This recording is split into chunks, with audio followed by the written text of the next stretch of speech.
शिव ने सोने का पूरा महल बनाया, बड़ा सा महल। विश्वकर्मा से कहा कि एक सुंदर सा महल तैयार करो। बड़ा सुंदर विश्वकर्मा जी ने महल बनाया।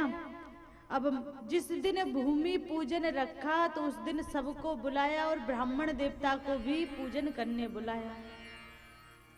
अब जब ब्राह्मण देवता को पूजन करने बुलाया, माता लक्ष्मी जी भी आई। तो लक्ष्मी जी ने देखा पार्वती जी के यहाँ, शिव के यहाँ इतना वैभव, इतना वैभव पार्वती के यहाँ, इतना तो हमारे बैकुंठ धाम में भी नहीं है। हमारे बैकुंठ में सब व्यवस्था है, सब सुविधा है, पर इतना बड़ा सोने का घर नहीं है। तो लक्ष्मी जी भी आश्चर्यचकित हो गई। और इधर पार्वती जी सबका स्वागत कर रही हैं। लक्ष्मी जी पार्वती जी को देख रही हैं, धन्य है पार्वती, इतना बड़ा महल इनके पति ने बनाया। अब तो मैं भी जाके नारायण भगवान से कहूंगी कि मुझे तो महल चाहिए। माताओं ने कुछ देखा नहीं कि बस मुझे भी यही चाहिए। पड़ोसन ने सुंदर साड़ी लानी नहीं, कपड़े लाने नहीं कि मेरे को भी जाना बाजार।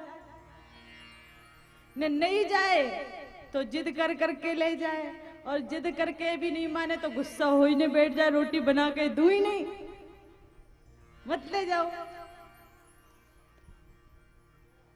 बेचारे पति तो हमेशा डर में जीते हो कि नहीं हैं? क्यों बाबा, उम्र हो गई आपकी तो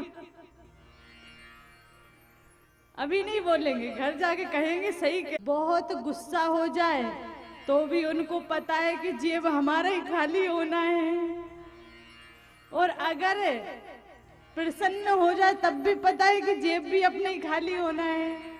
दोनों अवस्था में जेब तो पुरुषों का ही खाली होना है।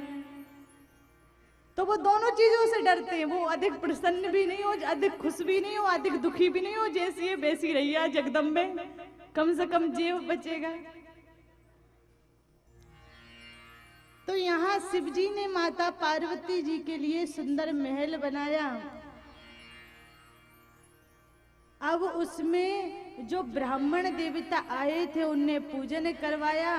पूजन संपूर्ण हो गया। तो उस समय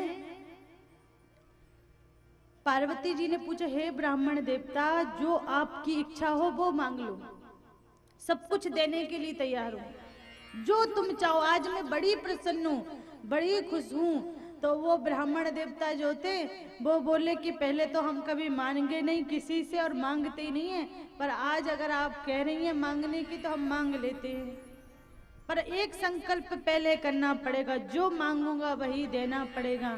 पार्वती जी ने हाथ में जल लिया, जल लेकर कहा, हे ब्राह्मण देवता, जो मांगेंगे वही मैं आपको प्रदान करूंगी। अब ब्राह्मण तो ब्राह्मण ठहरा, और ब्राह्मण देवता ने कहा, माता जी अगर प्रसन्न ही हैं और देना ही चाहती तो ये सोने की जो महल है यही मुझे दे दीजिए, सोने का महल दे दीजिए। जैसे ही मांगा, माता पार्वती जी के आंखों में, नेत्रों में अश्रु आ गए। पहले ही ना शिव का घर है ना परिवार है। जैसे तैसे प्रार्थना करके बार बार कहकर मैंने ये घर बनवाया, और इसने भी ये घर भी छीन लिया, ले लिया। हे ब्राह्मण देवता, मैं आपको ये घर तो देती हूँ क्योंकि मैंने संकल्प किया है, और पार्वती का संकल्प झूठा नहीं हो सकता। परंतु साथ में मैं आपको श्राप भी देती हूँ। आपने मेरा घर बसने से पहले ही उजाड़ दिया, ले लिया। मैं आपको श्राप देती हूँ कि एक दिन एक बांदर आकर तुम्हारे घर को भी जला कर जाएगा। मैं श्राप देती हूँ।